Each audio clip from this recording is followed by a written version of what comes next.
Hello everyone, कैसे हो आप सब। उम्मीद करती हूँ आप सब बहुत अच्छे होंगे। मैं वर्षा, मेरे यूट्यूब चैनल वर्षा टिंकू की सिंपल लाइफस्टाइल में आप सबका स्वागत है। तो आज का वीडियो में मैं आपको बताऊंगी नवरात्रि के 9 दिन के कौन कौन सी वस्त्र, कौन सी कलर के वस्त्र आपको पहनने हैं और 9 दिनों तक आपको कौन सी जो है भोग आपको लगानी है। तो बहुत ही महत्वपूर्ण जानकारी है इस वीडियो में जो मैं आपको देने वाली हूँ। तो अगर आप मेरे चैनल पे न्यू हैं तो सबसे पहले मेरे चैनल को सब्सक्राइब कर दीजिए। तो सबसे पहला जो दिन है नवरात्र का, जो सबसे पहला दिन है, पहले दिन में हम माँ दुर्गा का सबसे पहला स्वरूप है माँ शैलपुत्री की पूजा करते हैं। तो इस दिन हमें पीला रंग का जो है वस्त्र धारण करना है, यानी कि अगर पीले रंग की आपके पास साड़ी है, अगर आपके पास सारी कलर की साड़ियाँ नहीं है तो इसका मतलब ये नहीं है कि मतलब पूजा में कुछ विघ्न आएगा, ऐसे कुछ बात नहीं है। अगर आपके पास नहीं भी है तो पीला या लाल रंग का वस्त्र तो आपके पास होगा ही, उसे भी आप 9 दिन तक रख के उसे पहन के आप पूजा कर सकते हैं।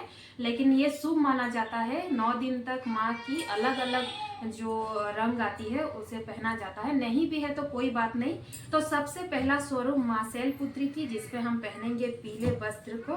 तो ये मेरे पास एक पीले कलर की साड़ी है, ये बहुत हेवी साड़ी है, तो ऐसा जरूरी नहीं है कि हेवी साड़ी दिन भर पहने रखना है। जितना देर तक आप पूजा करेंगे थोड़ा क्षण भर के लिए आपको पहननी है। और पहला दिन आप पहनेंगे पीला रंग का साड़ी। साथ में भोग भी मैं आपको बता देती हूँ, साथ में आपको पहले दिन घी का भोग लगाना है। शुद्ध देसी गाय घी का माँ को भोग लगता है, माँ को अति प्रिय है। तो बात करते हैं नवरात्रि के दूसरे दिन की। तो दूसरे दिन हम माता के दूसरा स्वरूप ब्रह्मचारिणी जी की, माता ब्रह्मचारिणी की पूजा की जाती है। तो उस दिन आपको हरे रंग की वस्त्र यानी कि हरे रंग की साड़ी पहन के माता की पूजा अर्चना करनी है। इस दिन आपको माता को मिश्री का भोग साथ में लगाया जाता है। तो अगर आपके पास हरे रंग की साड़ी है, कलर लाइट या डार्क होगी इससे कोई मतलब नहीं है, हरा होनी चाहिए साड़ी। तो आप हरी कलर की साड़ी जरूर से पहने और माता को मिश्री का भोग जो है अति प्रिय है, तो जरूर से मिश्री या शक्कर का भोग माता को जरूर लगाएं।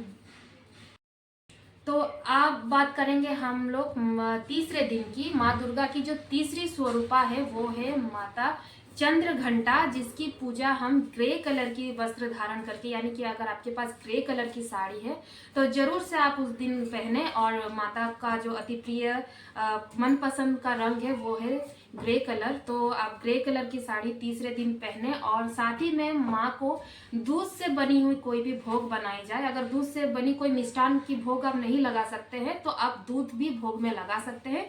गर्म दूध को थोड़ी सी ठंडा होने दे, ठंडा ही दूध लगाना है।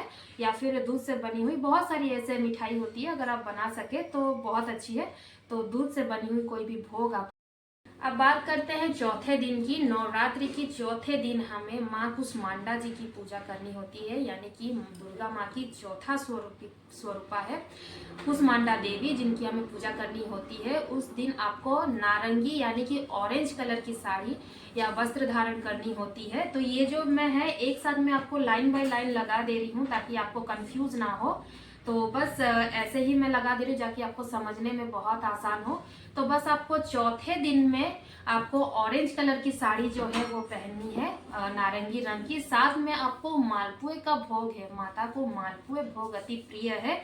तो मालपुए का भोग, बहुत से घरों में ऐसे होती है कि 9वें दिन से पहले तली भुनी चीज नहीं बनाई जाती है। तो ऐसा सभी के घरों में नहीं है, लेकिन बहुत सारे घरों में है कि 9वें दिन से पहले कढ़ाई नहीं चढ़ी जाती है, तला हुआ भुना हुआ चीज नहीं बनाई जाती है। तो आप बस अपना घर की जो नियम है देख लीजिएगा। नहीं तो अगर नहीं भी बना पाते हैं तो आप कुछ भी प्रसाद लगा लेनी है, जैसे कि शक्कर लगा सकते हैं, मक्खन लगा सकते हैं। और अगर आपके घर में अलाउड है बनाना तो आप मालपुए का भोग जरूर लगाएं। आप भोग 9 दिन तक कुछ भी लगाए, लेकिन साथ ही में लौंग और इलायची, ये चीज मान के चलिए, भोग 9 दिन तक लौंग और इलायची तो आपको जरूर से लगवानी है। साथ ही में जो माता का अति प्रिय भोग है इन्हें भी आप लगाए। नहीं भी लगा पाए तो कोई दिक्कत नहीं, लौंग और इलायची आप पूरे 9 दिन तक रख के काजू किशमिश इलायची छुआड़ा या फिर एक केले का भोग लगा दिया, ऐसे भी करके आप पूजा कर सकते हैं। जरूरी नहीं है, अगर आप सामर्थ्य नहीं है 9 दिन तक ऐसे भोग लगाने के लिए तो आप अपनी सामर्थ्य के हिसाब से भी भोग लगा सकते हैं। और जैसे आपको करने की इच्छा हो वैसे ही माता का पूजा करें। लेकिन चौथे दिन पे ये कही जाती है कि माता को मालपुए का भोग लगता है। तो अगर आप सामर्थ्य है या फिर आपके घर में बनती है, तले भुने का नियम है, तो आप मालपुए का भोग भी लगा सकते हैं। अब बारी आती है 5वें दिन। नवरात्रि के 5वें दिन आपको माता स्कंद माता की पूजा करनी होती है। माँ दुर्गा माँ की 5वें स्वरूप का नाम है स्कंद माता। उस दिन आपको व्हाइट कलर का साड़ी पहननी है, लेकिन मेरे पास व्हाइट कलर की नहीं है, यह हल्की क्रीम कलर में है। पूरी भी व्हाइट नहीं लेनी है, पूरी सफेद साड़ी आपको कभी भी पूजा के दौरान, किसी भी व्रत के दौरान नहीं पहननी है। उसमें साथ में कुछ अलग कलर जैसे गोल्डन हो गया, जिसमें ये मेरा रेड कलर का मतलब बॉर्डर है, रेड गोल्डन में बॉर्डर है, इस टाइप में आपको साड़ी लेनी है। पूरी सफेद साड़ी नहीं लेनी है, लेकिन माता की अति प्रिय कलर जो है वो है व्हाइट कलर। तो आप अगर आपके पास व्हाइट कलर की साड़ी है तो उस दिन आप जरूर पहने। साथ ही में आपको केले का भोग लगाना है माता को। पीले केले, केले का जो ऊपरी भाग होता है, जो छिलका होता है, वो कभी कभी बाजार में हरी रंग की आती है। आपको हरी रंग वाली केला अगर ना ले तो बहुत अच्छा है। पीली रंग की अगर आपको मिल जाए तो बहुत शुभ माना जाता है। अगर नहीं मिलती है तो भी कोई बात नहीं, केला आपको चढ़ानी ही है, लेकिन कोशिश करें पीले रंग का केला चढ़ाने के लिए। नवरात्रि के छठे दिन हम माता कात्यायनी की पूजा करते हैं। तो इस दिन हमें लाल रंग का वस्त्र जो है धारण करना है। तो आपके पास अगर लाल कलर, ऑलमोस्ट हर लेडीज का पास तो लाल कलर की वस्त्र होती ही है, ये तो कोई कहने वाली बात है नहीं। तो जरूर से आप लाल कलर की जो है साड़ी पहने। और माता को शहद का भोग चढ़ता है, जो हनी आती है, तो आप जरूर से माता को शहद का भोग लगाए और रेड कलर की जो वस्त्र है उसे जरूर से धारण करें।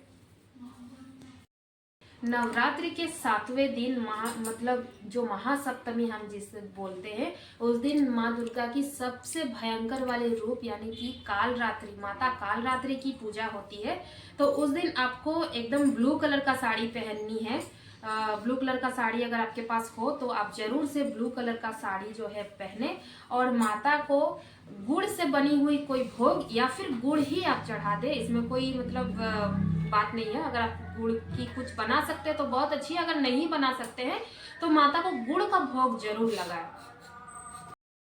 अष्टमी के दिन, महाअष्टमी के दिन हम माता महागौरी की यानी कि माँ दुर्गा की जो 8वीं स्वरूपा है महागौरी की पूजा करते हैं।